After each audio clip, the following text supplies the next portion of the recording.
Hello everyone, welcome to Advidas. My name is Vishwajit Sharma. আজি আমি 4th September 2025 ৰ important current affairs বিলাক discuss কৰিম যিবিলাক APSC প্ৰিলিমছ মেইনছ আৰু ইণ্টাৰভিউ কাৰণে ইম্পৰ্টেণ্ট। আজিৰ ইম্পৰ্টেণ্ট টপিক বিলাকৰ ভিতৰত আছে GST 2.0। যোৱাকালিৰ পৰা তোমালোকে চাগে নিউজত গমেই পাইছা যে GST ৰিফৰ্ম এটা হৈছে। GST কাউন্সিলৰ মিটিং আছিলে, মিটিঙৰ ৰিকমেণ্ডেশ্যনৰ পাছত GST কাউন্সিলৰ ৰিকমেণ্ডেশ্যনৰ পাছত আমাৰ আগতে GST চাৰিটা স্লেব আছিলে 5%, 12%, 18% and 28%। এই চাৰিটা স্লেবৰ পৰা এতিয়া 2 স্লেব ষ্ট্ৰাকচাৰলৈকে গৈছে। 2 স্লেব ষ্ট্ৰাকচাৰলৈকে লৈ যোৱা হৈছে আৰু এই 2 স্লেব ষ্ট্ৰাকচাৰত 5% and 8% GST, 18% GST লোৱা হ'ব। 12% আৰু 18% GST যেটো আগতে লোৱা হৈছিল কিছুমান গুডছৰ ওপৰত সেইটো স্ক্ৰেপ কৰা হৈছে। প্লাস কিছুমান আমাৰ সিন গুডছ আছে। সিন গুডছ বুলি ক'লে আমি কি বুলি ক'ম? আমাৰ এলকহলিক ড্ৰিংকছ বিলাক আছে, ৰাইট? এলকহলিক ড্ৰিংকছ বিলাক আছে প্লাস যিবিলাক এনাৰ্জি ড্ৰিংক আছে। এনাৰ্জি ড্ৰিংক বুলি নামত কোৱা হয়। একচুয়ালি এনাৰ্জি ড্ৰিংক বিলাক কি হয়? এনাৰ্জি ড্ৰিংক বিলাক কি হয়? ম্যাক্সিমাম সুগাৰ থাকে। তো যিবিলাক ড্ৰিংকত সুগাৰ আছে প্লাস যিবিলাক বাইক আছে, যিবিলাক বাইক 350 সিসিৰ ওপৰত, যিবিলাক কাৰ 1200 সিসিৰ ওপৰত, 1200 সিসিৰ ওপৰত, এই গোটেই বিলাকত এটা এক্সট্ৰা 40% GST লাগিব, ৰাইট? যেতিয়া আমি GST 2.0 বিষয়ে পঢ়িম, এটা নিউজ হয়। কিছুমান ৰিফৰ্মছ লৈ অহা হৈছে। আগৰ যেটো টেক্স স্ট্ৰাকচাৰ আছিলে, গুডছ এণ্ড সাৰ্ভিসেছ টেক্সৰ যেটো স্ট্ৰাকচাৰ আছিলে সেইটো চেঞ্জ কৰা হৈছে। কিন্তু যেতিয়া আমি GST 2.0 বিষয়ে পঢ়িম, আমি এইটো জানিব লাগিব GST কি? GST বেলেগ একো নাই, ইনডাইৰেক্ট টেক্স, ৰাইট? তো গভৰ্নমেন্টে সিম্পলিফাই কৰিছে। বহুত কিটা ইনডাইৰেক্ট টেক্স আছিলে, সেইকিটা সাবসাম কৰি মাৰ্জ কৰি গভৰ্নমেন্টে GST লৈ আহিছে। তো GST কেতিয়া লৈ আহিছে, কিয় লৈ আহিছে, GST লৈ অহাৰ পিছত আমাৰ কি কি বেনিফিট হৈছে বা কি কি চ্যালেঞ্জেস ইয়াতে আছে, কি কি চ্যালেঞ্জেস মানুহে ফেস কৰিছে GST অহাৰ পিছত, সেইখিনিও আমি জানিব লাগিব। লগতে আমি GST কাউন্সিলৰ বিষয়ে জানিব লাগিব। GST council article 279A। তো GST কাউন্সিলৰ কম্পোজিশনটো আমি জানিব লাগিব। কম্পোজিশন খুব ইম্পৰ্টেন্ট কম্পোজিশনটো। তো এইখিনি বস্তু আমি আজি চাম। লগতে national sports governance act 2025 pass হৈছে ৰিসেন্টলি পাৰ্লিয়ামেন্টত। আৰু এই স্পোৰ্টস গভৰ্নেন্স এক্টৰ এইম আৰু অবজেক্টিভ কি? এইটো এক্ট অহাৰ পাছত কি কি চেঞ্জেস আহিব, ইয়াৰ বেনিফিট কি কি চ্যালেঞ্জেস ইয়াত আছে, কি নতুন ইনষ্টিটিউশন এস্টাবলিশ কৰা যাব ইয়াৰ আন্ডাৰত, সেইখিনি আমি জানিব লাগিব। ইয়াৰ পৰা প্ৰিলিমছত ডাইৰেক্টলি কুৱেশ্যন আহিব। প্লাস মেইনছত যদি কুৱেশ্যন স্পোৰ্ট গভৰ্নেন্সৰ ওপৰত আহে, আমি নেশনাল স্পোৰ্টস গভৰ্নেন্স এক্ট 2025 পৰা ডেটা বা ফ্যাক্ট আমি কোট কৰিব পাৰিম, ৰাইট? কোট কৰিব পাৰিম। তো এই দুটা খুব ইম্পৰ্টেন্ট টপিক আজিৰ কাৰেণ্ট এফেয়াৰ্সত আছে, আমি জানিব লাগিব। GST 2.0 নিউজত কিয় আছে GST? মই অলৰেডি ক'লো যে আমাৰ যেটো টেক্স স্ট্ৰাকচাৰ আছিলে GST আন্ডাৰত, সেইটো চেঞ্জ কৰিছে। আগতে 4টা স্টেজ আছিলে, 4টা আমাৰ স্টেজ আছিলে, এতিয়া বৰ্তমান 2টা কৰি দিলে, ৰাইট? কি হাইলাইটস অফ GST 2.0? কি হাইলাইট আহিছে এবাৰ আমি চাম। কি চেঞ্জ কৰা হৈছে, কি চেঞ্জ আহিছে, গুডছ এণ্ড সাৰ্ভিস টেক্স কি হয়, GST কাউন্সিল কি হয়, ৰাইট? তো নিউজত কি আছে? As per the recommendations of GST council, GST কাউন্সিলত যিবিলাক ডিসিশনছ লোৱা হয় সেইবিলাক 2/3 মেজৰিটিত লোৱা হয়। এইটো খুব আমি জানিবলগীয়া কথা। GST কাউন্সিলৰ চেয়াৰপাৰসন কোন, ভাইস চেয়াৰপাৰসন কোন, পাৰ্মানেন্ট ইনভাইটি কোন থাকে, ৰাইট? যিয়ে ভোট কৰিব নোৱাৰে, আৰু মেম্বাৰ্স বিলাক কোন থাকে, সেইটো আমি চাম। তো GST কাউন্সিলৰ 56th নম্বৰ যেটো মিটিং আছিলে, তাতে কিছুমান চেঞ্জেস অনা হৈছে। আগৰ যেটো GST স্ল্যাবস বিলাক আছিলে, সেই স্ল্যাবস বিলাক ৰিডিউস কৰা হৈছে। এনেকুৱা বহুত আইটেমস আছিলে, যেনেকে ইণ্ডিয়ান ব্ৰেডৰ ওপৰত আগতে GST লাগিছিলে। আজিৰ দিনত ইণ্ডিয়ান ব্ৰেডৰ ওপৰত GST নাই। তো এনেকুৱা বহুত চেঞ্জেস আনিছে। কি চেঞ্জেস আনিছে, এই চেঞ্জেস বিলাক কিয় ইম্পৰ্টেন্ট, আৰু এই চেঞ্জেস বিলাকে কাক বেনিফিট দিব, সেইটো আমি চাব লাগিব। GST টো প্ৰগ্ৰেছিভ টেক্স হয় নে ৰিগ্ৰেছিভ টেক্স হয়? তোমালোকে এবাৰ কমেন্টত মেনশন কৰিবা। যদি প্ৰগ্ৰেছিভ হয় কিয় প্ৰগ্ৰেছিভ হয়, যদি ৰিগ্ৰেছিভ হয় কিয় ৰিগ্ৰেছিভ হয়, কমেণ্টত মেনশ্যন কৰিবলৈ চেষ্টা কৰিবা। তো সিম্প্লিফিকেশ্যন অফ টেক্স ষ্ট্ৰাকচাৰ মই অলৰেডি ক'লোঁ, যিটো GST 2.0 যোৱাকালি লৈ অহা হ'ল, ইয়াত কি কৰা হৈছে, ইয়াৰ কি হাইলাইটছ কেইটা কি সিম্প্লিফিকেশ্যন অফ GST ষ্ট্ৰাকচাৰ। আগতে 4টা স্লেব আছিলে, এতিয়া 2টা স্লেব আছে। আগতে 5, 12, 18 আৰু 28% GST লাগিছিলে প্ৰডাক্টৰ ওপৰত, এতিয়া 5 and 18% GST লাগিব। কিছুমান প্ৰডাক্টৰ ওপৰত 40% GST লাগিব, যিবিলাক প্ৰডাক্টৰ ওপৰত লাগিব মই অলৰেডি কৈছোঁ। 5% স্লেবত নৰ্মেল চেৰেলছ পালচেছবিলাক আছে, মিল্ক, ভেজিটেবলছ, ব্ৰেড, ৰুটি, এইবিলাকৰ ওপৰত আমাৰ কি হ'ব, GSTটো কমি গৈছে, ৰাইট। GSTটো কমি গৈছে। 18% স্লেবৰ আণ্ডাৰত কি আহিছে, আগতে যদি তুমি কোনোবাই পেট্ৰল গাড়ী এখন কিনে, বোলে ছুইফ্ট এখন কিনিছে পেট্ৰল, ৰাইট, 1200 cc তলত ছুইফ্ট এখন এইখিনিয়ে থাকে, তো সেই গাড়ীখনত আমি 28% GST দিছিলোঁ, এতিয়া কমি যাব, 18% GST হৈ গ'ল।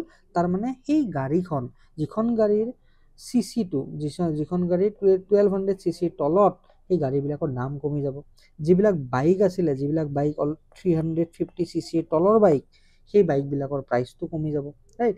AC, আগতে ACৰ ওপৰত 28% GST আছিলে, তো এতিয়া 18% GST লাগিব। তো আমাৰ নৰ্মেল যিখিনি মিডল ক্লাছ মানুহ আছে, সেই মিডল ক্লাছ মানুহখিনিয়ে এটা বেনিফিট পাব এই GSTৰ চিম্প্লিফাইড টেক্স ষ্ট্ৰাকচাৰৰ পৰা।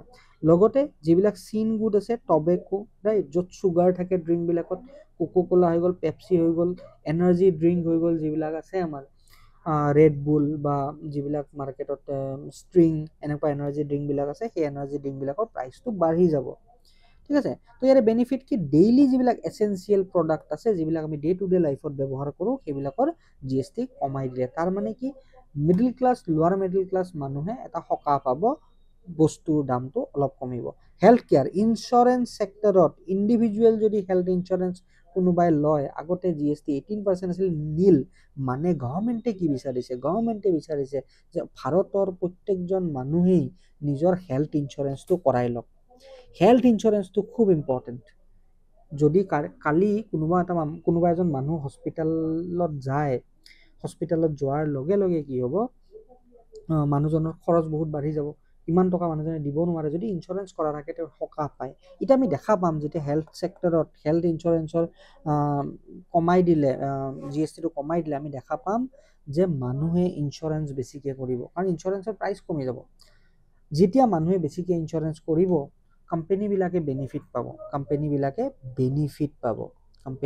বেনিফিট পাব, বেছি মানুহ এনৰোল হ'ব, প্ৰফিট বেছি বাঢ়িব, ঠিক আছে, প্ৰফিট বেছি বাঢ়িব।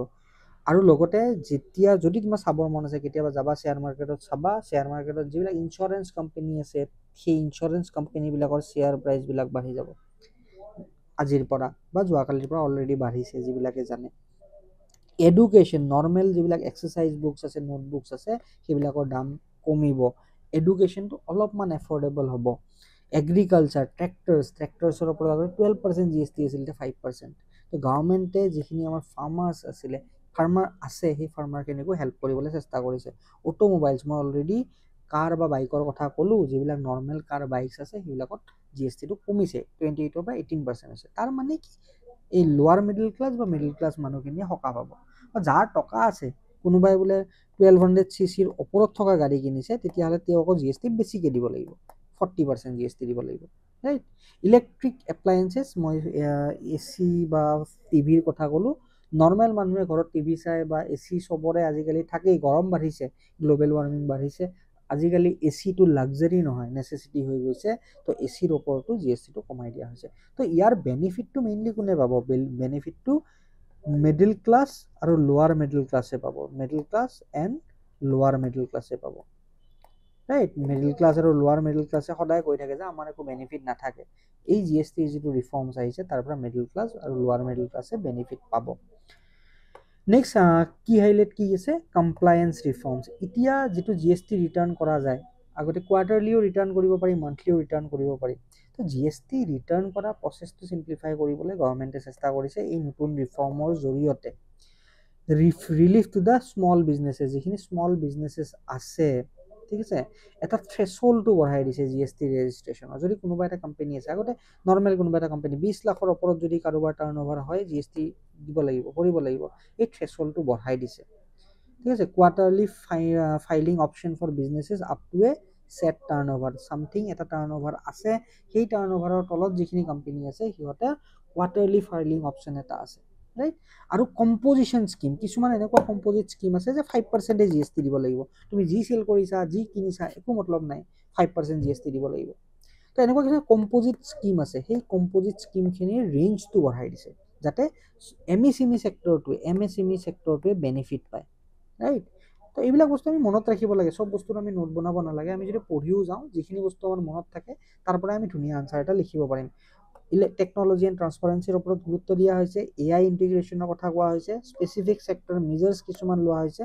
ৰাইট এসেনশিয়েল মেডিচিন স্পেচিয়েলি যিবিলাক লাইফ সেভিং কেঞ্চাৰ ড্ৰাগ আছে সেই কেঞ্চাৰ ড্ৰাগবিলাকৰ জিএসটি নীল কৰি দিয়া হৈছে ৰাইট আৰু এক্সপোৰ্ট সাপোৰ্টো গভৰ্নমেণ্টে ইয়াতে প্ৰভাইড কৰে ডিসপিউট ৰিজলিউশনৰ কাৰণে যদি কোনোবা কোম্পানী এটাৰ পৰা টেক্স জিএসটি বেছি ফাইন লগাই দিলে ইনকাম টেক্স ডিপাৰ্টমেণ্টে তেতিয়াহ'লে তাৰ কাৰণে ডিসপিউট ৰিজলিউশন আৰু গভৰ্নেন্স সিস্টেম এটাও আছে আৰু এইটো সিম্পলিফাই কৰিবলৈ যত্ন কৰিছে in GST 2.0 goods and services tax কি হয় বেসিক বস্তু এইটো একেবাৰে কমন বস্তু আমি জানিব লাগে এপিএসসিত অলৰেডি জিএসটিৰ ওপৰত কুৱেশ্যন দুবাৰ তিনিবাৰ আহিছে স্পেচিয়েলি 2027 2019 যিবিলাক এক্সাম হৈছে তাত জিএসটিৰ ওপৰত কুৱেশ্যনছ আহিছে ৰাইট তো জিএসটি ইন্ট্ৰডিউস কৰা হৈছে in 2016 by 101 constitutional amendment act right এইটো এটা ইউনিফাইড ইনডাইৰেক্ট টেক্স সিস্টেম আগতে বহুত মাল্টিপল ইনডাইৰেক্ট টেক্স আছিলে গোটেই ইনডাইৰেক্ট টেক্সবিলাকক মাৰ্জ কৰি গভৰ্নমেণ্টে জিএসটি লৈ আহিছে ওৱান নেশ্যন ওৱান টেক্স কি ইনডাইৰেক্ট টেক্স ইয়াতে মাৰ্জ হৈছে লাক্সাৰী টেক্স এণ্টাৰটেইনমেণ্ট টেক্স আগতে যদি মুভি টিকেট কোনোবাই কিনিছিলে বিফোৰ 2016 তেতিয়াহ'লে এণ্টাৰটেইনমেণ্ট টেক্স থাকে আজিকালি এণ্টাৰটেইনমেণ্ট টেক্স থাকে ভেট থাকে আজিকালি নাথাকে আজিকালি অকল ডাইৰেক্ট জিএসটি থাকে 28% জিএসটি থাকে এন্ট্ৰি টেক্স কৰবাত যদি ষ্টেট এখনৰ এন্ট্ৰি কৰিব লাগে তাতে এন্ট্ৰি টেক্স থাকে এক্সাইজ ডিউটি ৰাইট ভেট অক্ট্ৰয় লোকেল টেক্স এই গোটেইবিলাক মাৰ্জ কৰি গভৰ্নমেণ্টে এটা যিটো ইনডাইৰেক্ট টেক্সৰ যিটো ষ্ট্ৰাকচাৰ আছিলে সেইটো সিম্পলিফাই কৰি গুডছ এণ্ড সাৰ্ভিসেছ টেক্স লৈ আহিছে গুডছ এণ্ড সাৰ্ভিসেছ টেক্স যদিও 2016ত লৈ আহিছে ইয়াৰ বহু বছৰ আগৰ পৰাই ডিছকাশ্যন চলি আছে যে আমি আমাৰ ইনডাইৰেক্ট টেক্সৰ যিটো সিস্টেম আছে সেইটো সিম্পলিফাই কৰিব লাগে আৰু ফাইনেলি 2016 পৰা আহিছে ৰাইট তো জিএসটি যেটো আছে ইয়াত চাৰিটা কম্পোনেন্ট আছে এটা হল central goods and service tax তুমি দেখা পাবা যদি তোমাৰ 18% জিএসটি কিবা এটা প্ৰডাক্টত লাগি আছে তুমি দেখা পাবা 9% এসজিএসটি 9% সিজিএসটি তাৰমানে সেন্ট্ৰাল গভৰ্নমেণ্টে 9% জিএসটি পাব ষ্টেট গভৰ্নমেণ্টে এসজিএসটি 9% পাব যদি ইউনিয়ন টেৰিটৰীত এই বস্তুটো কিনা গৈছে তেতিয়ালে সিজিএসটি আৰু ইউটি জিএসটি থাকিব integrated goods and service tax IGST এটা আছে যদি মানে সেই ষ্টেটখনত কিবা এটা প্ৰডাক্ট বিক্ৰী নহয় কৰবা বেলেগ এখন ষ্টেটৰ পৰা এখন ষ্টেটত আহিছে তাতে integrated goods and services tax আছে এইটোৰ বিষয়েও তোমালোকে চাবা কোনে কালেক্ট কৰে শেয়াৰ কেনেকৈ হয় এইবিলাকৰ বিষয়ে আমাৰ এটা নলেজ থাকিব লাগে যিয়ে নহওক কনষ্টিটিউচনেল ফ্ৰেমৱৰ্ক কি এই বিলখন 101 কনষ্টিটিউচনেল এমেণ্ডমেণ্ট এক্ট আছিলে বিলখন আছিলে 122nd বিলৰ নাম্বাৰটো বেলেগ থাকে এক্টৰ নাম্বাৰটো বেলেগ থাকে ঠিক আছে তো নতুন আৰ্টিকেল কেইটামান ইন্ট্ৰডিউস কৰা হৈছে আৰ্টিকেল 246A এই 246A কি পাৱাৰ দিছে পাৰ্লিয়ামেণ্টক পাৱাৰ দিছে ৰাইট পাৰ্লিয়ামেণ্টক পাৱাৰ দিছে কনকাৰেন্ট পাৱাৰ দিছে parliament and state legislature to make GST laws right পাৰ্লিয়ামেণ্টৰ এক্সক্লুসিভ পাৱাৰ আছে interstate supply of goods and services য'ত আমাৰ আইজিএসটি আহে right article 269A for interstate trade GST levied and collected by the union government মানে যেটো IGST আছে এই IGST ৰ কালেক্ট কোনে কৰে গভৰ্নমেণ্ট ইউনিয়ন গভৰ্নমেণ্টে কৰে ৰাইট আৰু revenue shared between the centre and state as per the parliamentary law on GST council recommendation GST কাউন্সিলৰ ৰিকমেণ্ডেশ্যন মতেহে GST টো শেয়াৰ কৰা হয় ৰেভিনিউটো শেয়াৰ কৰা হয় আৰ্টিকেল 269A আছে 279A বহুত ইম্পৰ্টেণ্ট কাৰণ GST কাউন্সিলটো কনষ্টিটিউট কৰে 279A তো এই 279A আৰ্টিকেলটো তোমালোকে মনত ৰাখিবা, পৰীক্ষাত ডাইৰেক্টলি সুধি দিব পাৰে।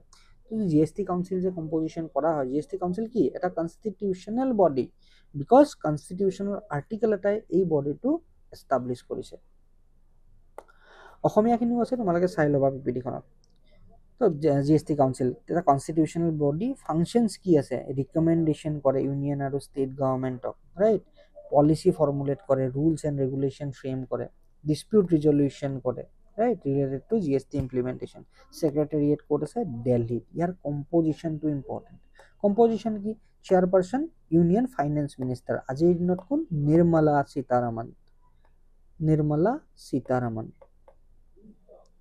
সীতাৰামন।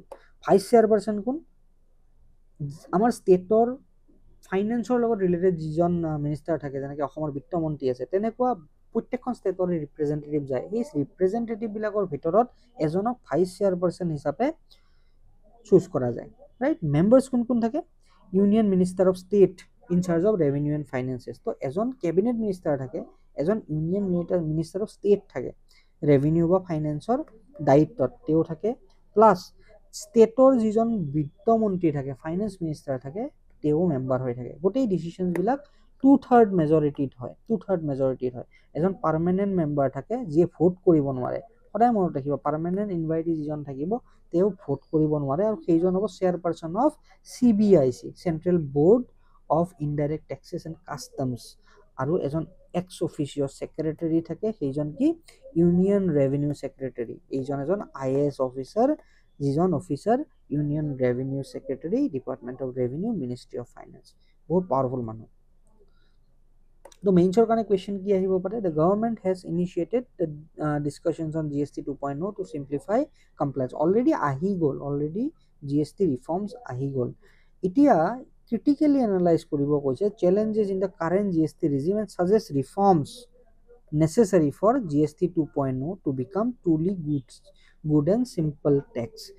GST 2.0 কি ৰিফৰ্মছ আমি কৰিব পাৰোঁ, ইয়াত কি চেলেঞ্জেছ আছে আইডেণ্টিফাই কৰিব লাগে, ৰিফৰ্মবিলাক ছাজেষ্ট কৰিব লাগে। ইজি কুৱেশ্যন, ইন্ট্ৰডাকশ্যন, বডি আৰু কনক্লুজনত কৰিব লাগিব।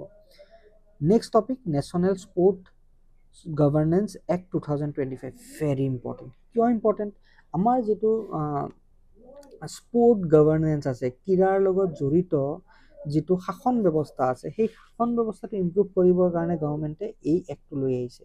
তো এই এক্টটো যে লৈ আহিছে, এই এক্টত কি ফিচাৰ্ছ আছে, কি ইনষ্টিটিউশ্যন এষ্টাব্লিছ কৰা হ'ব এই এক্টৰ আণ্ডাৰত, এই এক্টখনে আমাৰ যিটো স্পৰ্টিং এনভাইৰনমেণ্ট আছে, সেই এনভাইৰনমেণ্টটো কেনেকৈ এফেক্ট পেলাব, সেইখিনি আমি জানিব লাগিব, ৰাইট। তো বহুত বেছি চাব নালাগে, ইয়াৰ ওপৰত ডাইৰেক্ট কুৱেশ্যন আহিলে এক্টখনৰ ফিচাৰ্ছ আহিব, বা কি ইম্পৰ্টেণ্ট ফিচাৰ আছে এই এক্টখনত, তাৰ ওপৰত কুৱেশ্যনছ আহিব, ছিগনিফিকেঞ্চ আহিব পাৰে এক্টখনৰ ওপৰত। আৰু এই এক্টখনে যিকেইটা ইনষ্টিটিউশ্যন এষ্টাব্লিছ কৰিব, সেই ইনষ্টিটিউশ্যনকেইটাৰ ওপৰত প্ৰিলিমছত কুৱেশ্যন আহিব পাৰে, তো সেইখিনি বস্তু ভালকৈ চালে হ'ল। এতিয়া বৰ্তমান পাৰ্লিয়ামেণ্টৰ মনচুন ছেশ্যন চলি আছে, পাৰ্লিয়ামেণ্টত ইন জেনেৰেল 3টা ছেশ্যন হয়, ঠিক আছে, ছামাৰ ছেশ্যন, মনচুন ছেশ্যন আৰু উইণ্টাৰ ছেশ্যন। এই ছেশ্যনত 15টা বিল পাছ কৰা গ'ল, আৰু এই 15টা বিলৰ ভিতৰত এটা বিল হ'ল নেশ্যনেল স্পৰ্টছ গভৰ্নেন্স এক্ট 2025। খুব ইম্পৰ্টেণ্ট, এইম কি, to introduce professionalism, accountability and transparency in the sport administration. তাৰমানে ক্ৰীড়াৰ লগত জড়িত যিটো শাসন ব্যৱস্থা, সেই শাসন ব্যৱস্থাটোক ইম্প্ৰুভ কৰিবলৈ যত্ন কৰিছে গভৰ্ণমেণ্টে through the national sports governance act 2025, right. Features কি আছে, নেশ্যনেল স্পৰ্টছ গভৰ্নিং বডিজ ই এষ্টাব্লিছ কৰিব নেশ্যনেল অলিম্পিক কমিটি, এই এক্টখনে, ৰাইট। ষ্টেটুটেৰী এক্টে এষ্টাব্লিছ কৰিছে, তাৰমানে কি statutory committee, national para Olympic committee. তো এই কমিটিয়ে ডিচাইড কৰিব অলিম্পিকত কেনেকৈ আমি ভাগ ল'ম, কেনেকৈ আমি আমাৰ টেলেণ্টবিলাক হাণ্ট কৰিম, এই বডি দুটাই ডিচিশ্যনছ ল'ব। This is the apex body, যি অলিম্পিকৰ লগত জড়িত হৈ থাকিব।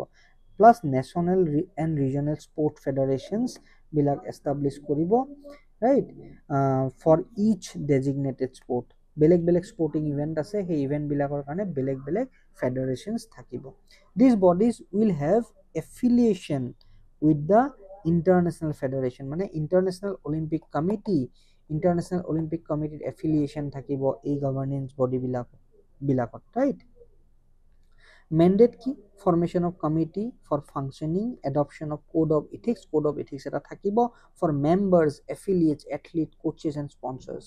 কোড অফ ইথিক্স থকাটো কিয় ইম্পৰ্টেণ্ট? নহ'লে যোনে যি টি কাম কৰিব।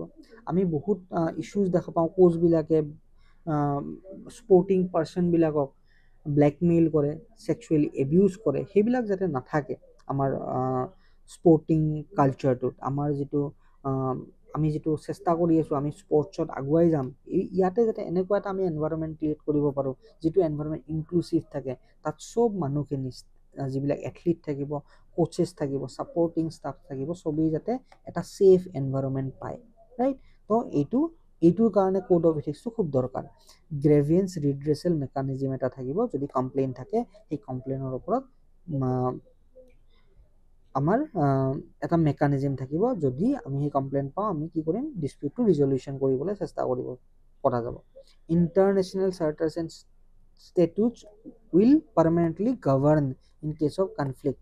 যদি কনফ্লিক্ট হয়, ইণ্টাৰনেশ্যনেল যিবিলাক চাৰ্টাৰ্ছ আছে, ষ্টেটুটছ আছে, সেই ষ্টেটুটবিলাকে গভৰ্ণ কৰিব এই আমাৰ যিখিনি গভৰ্নিং বডিজ আছে। The central government may use clarification, central গভৰ্ণমেণ্টে ক্লেৰিফিকেশ্যন ইছ্যু কৰিব পাৰে যে চাই ল'ম এইবিলাক।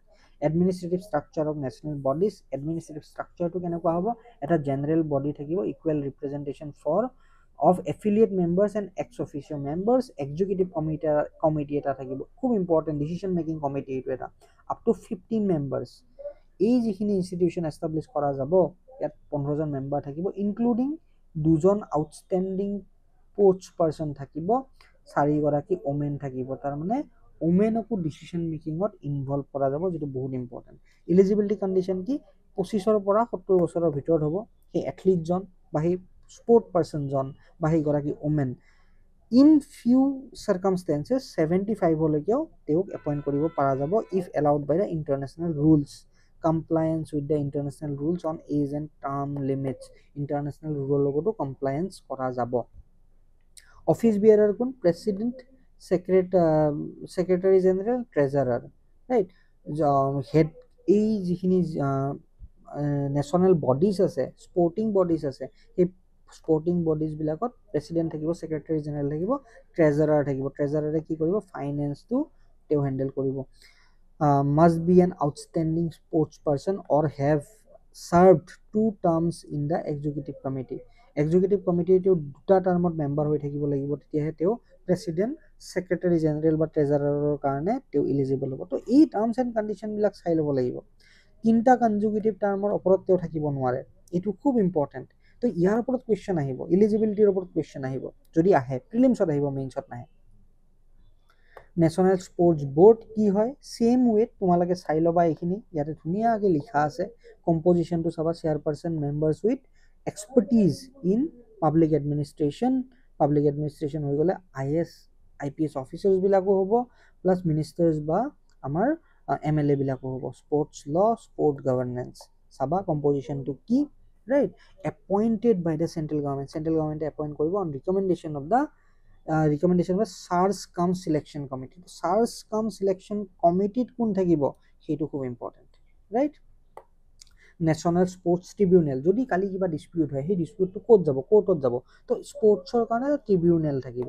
এই ট্ৰিবিউনেলৰ এপইণ্টমেণ্টটো কোনে কৰিব? ট্ৰিবিউনেলৰ এটা কমিটি থাকিব, সেই কমিটিত CJI থাকিব, ল ছেক্ৰেটাৰী থাকিব, স্পৰ্টছ ছেক্ৰেটাৰী থাকিব, আৰু এই ট্ৰিবিউনেলৰ চিভিল কোৰ্টৰ পাৱাৰ থাকিব।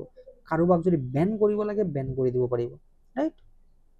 তো যিমান স্পৰ্ট ৰিলেটেড ডিছপিউট থাকে, এই ডিছপিউটখিনি ট্ৰিবিউনেললৈকে যাব। কম্পজিশ্যনটো ইম্পৰ্টেণ্ট, চেয়াৰপাৰ্চন থাকিব, sitting or former supreme court জাজ or chief justice of high court, 2 members, eminent person with experience in sport, law or public administration. এই কম্পজিশ্যনবিলাকৰ ওপৰত প্ৰিলিমছত খুব কুৱেশ্যন আহে, তোমালোকে ভালকৈ চাই ল'বা। অভাৰচাইট অফ ইলেকশ্যন, এই ইলেকশ্যন হ'ব এই বডিজবিলাকৰ, এই ইলেকশ্যনটো কোনে চাব? তো national panel of electoral officer এটা ক্ৰিয়েট কৰা হ'ব, চেণ্ট্ৰেল গভৰ্ণমেণ্টে ক্ৰিয়েট কৰিব, আৰু এই যিটো ইলেক্টৰেল অফিচাৰ্ছ থাকিব, এই অফিচাৰ্ছবিলাকে কি কৰিব? ইলেকশ্যনবিলাক কণ্ডাক্ট কৰিব এই নেশ্যনেল স্পৰ্ট বডিবিলাকত, ৰাইট।